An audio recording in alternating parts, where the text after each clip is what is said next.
Hello, ladies and gentlemen, Deja Vu here, bringing you another match from the MSL Group C. This is going to be the renamed losers match. It's going to be the elimination match between Horang2 and Hyun. And this, I gotta say, this group is actually turning into one of my favorites very, very quickly.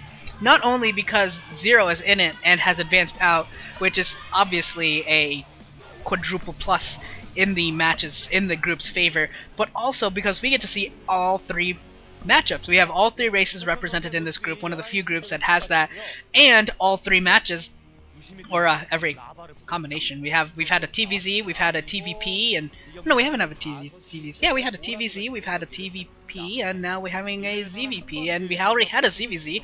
So it looks like just about every matchup has been played, which is awesome. Outside of mirror matchups, which we've only had ZVZ.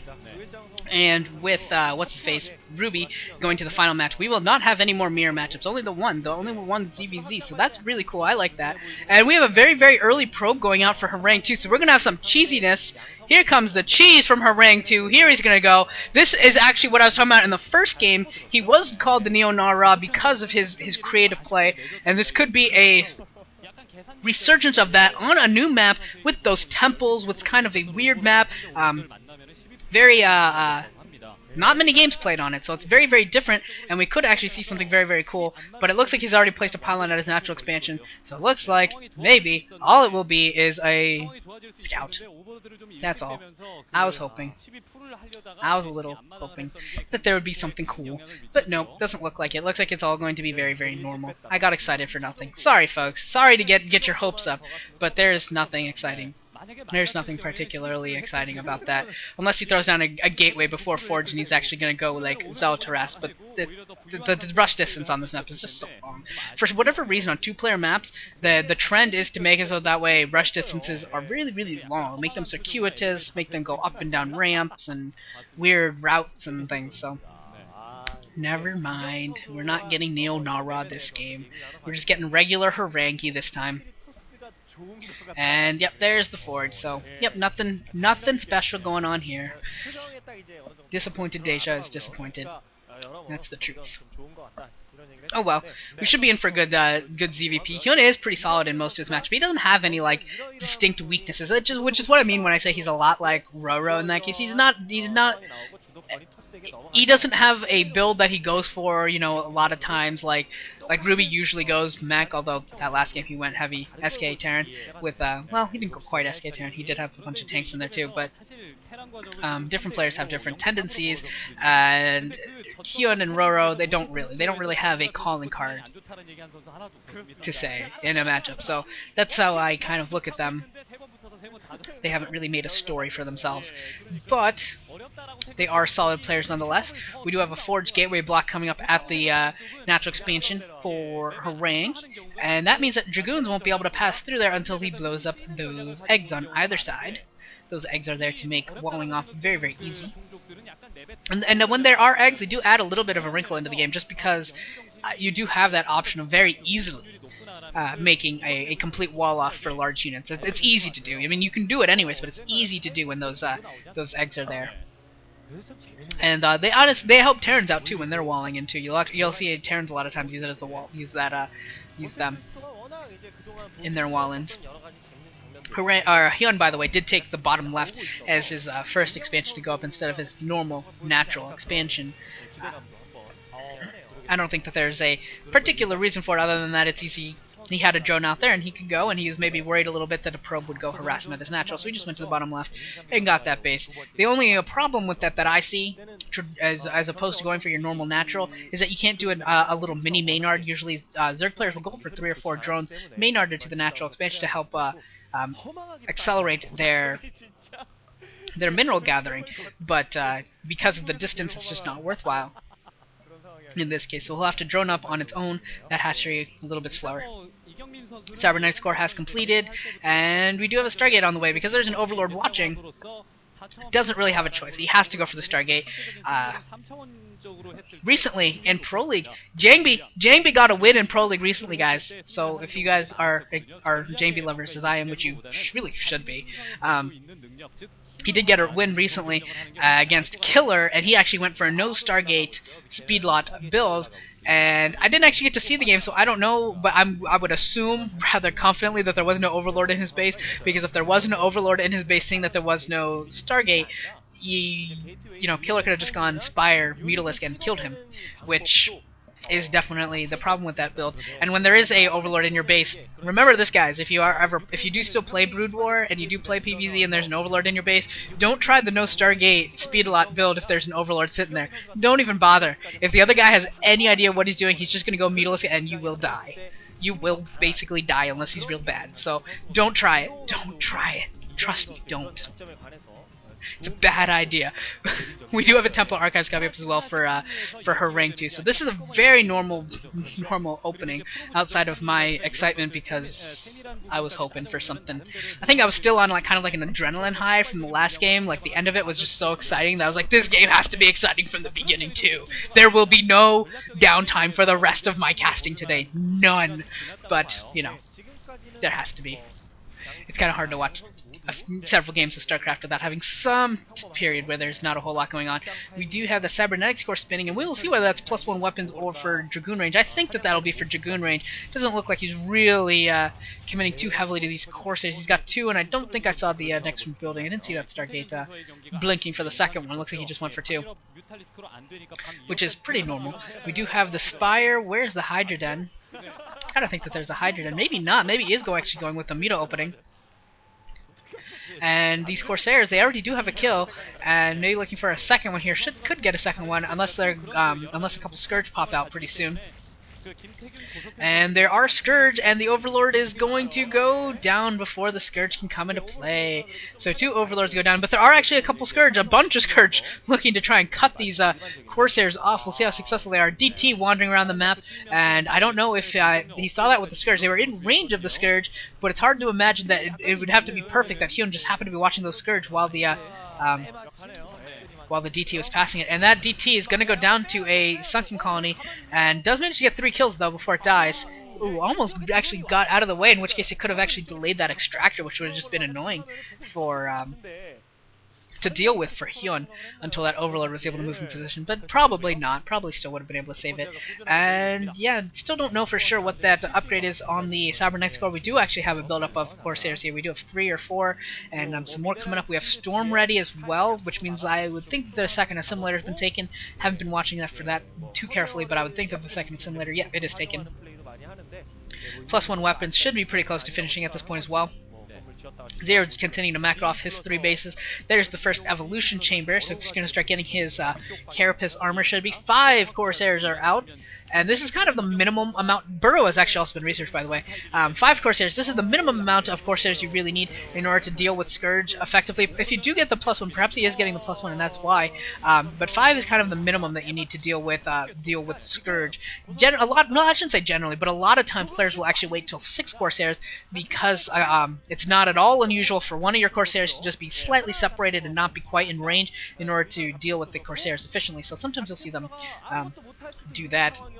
We do have a Robo out as well, so he's going to need those observers in case lurkers come his way, and eventually he can also go towards Reavers as well.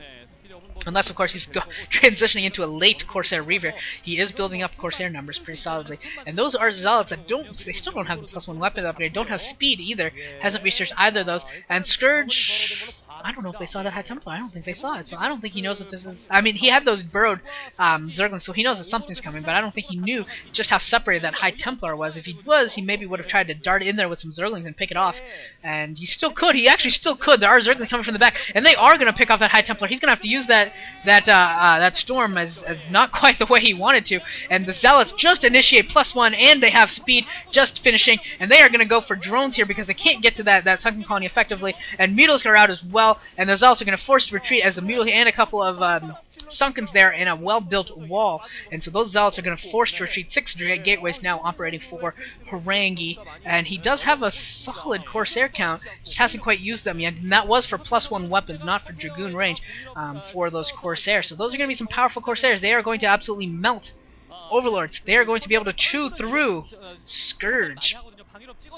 But when both are mixed together, when Mutalisk and Scourge are mixed together with +1 armor on air on those Mutalisk and Scourge, these Corsairs could be in for the time of their lives and could get ambushed by some death. Really, it could be quite dangerous for them. And Zergling is annoying this base at the 3 o'clock position, going to stop it from going off just by existing.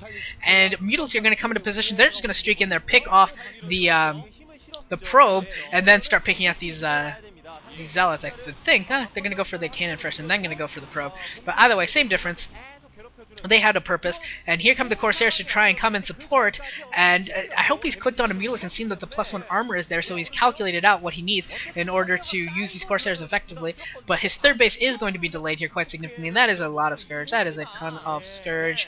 Wow, that is just plain a boatload of Scourge. Cybernetics Core spinning again, so that's going to be for Dragoon range now, so he can transition into some Dragoon play, which he's going to need as the game moves on. And these Corsairs really need some cannon support. There is just too much. I mean, a good Storm would also work, but he needs some kind of support for these Corsairs. I just don't think that there's enough of them to deal with that many Mutas and Scourge. A couple more gateways being morphed in as well. We do have a cannon at the natural expansion to try and defend a little bit.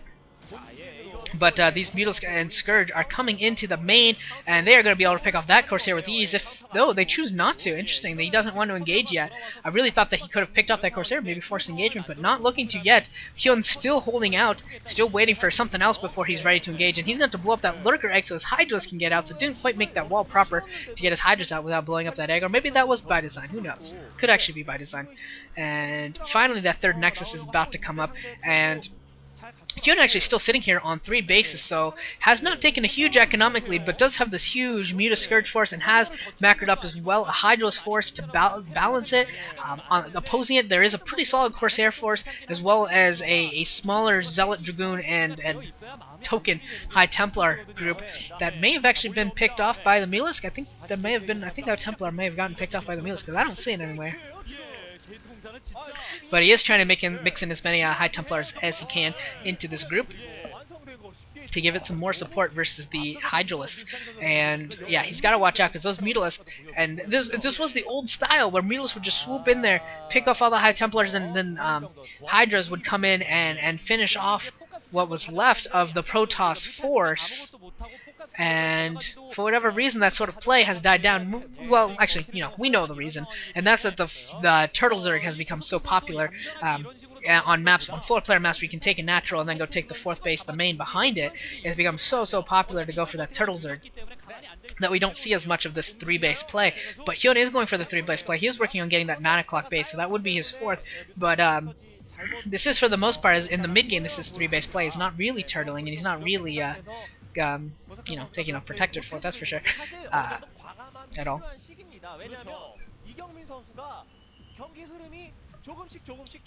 Looks like we have Protoss and Horang looking to maybe assault here, but those Lurkers are very well spaced out, so his High Templar are not going to be very effective at that position, so that's something he has to watch out for. But it looks like he's going to go for it anyways. He does have his observers around, so his Dragoons and Zealots are going to be able to pick off these Lurkers pretty well, provided he can keep Zealots alive to be a buffer between himself and the opposing units. And here comes some Overlords trying to help pick off the Observer, and it looks like they were successful, and the Observer has been picked off. No, there's an Observer has actually been brought into play. Yeah, the Observer does live, and Dragoon's coming in here and picking off tons of Lurkers, lots of Lurkers going down right now. Mutalisk at the top right just chilling right now.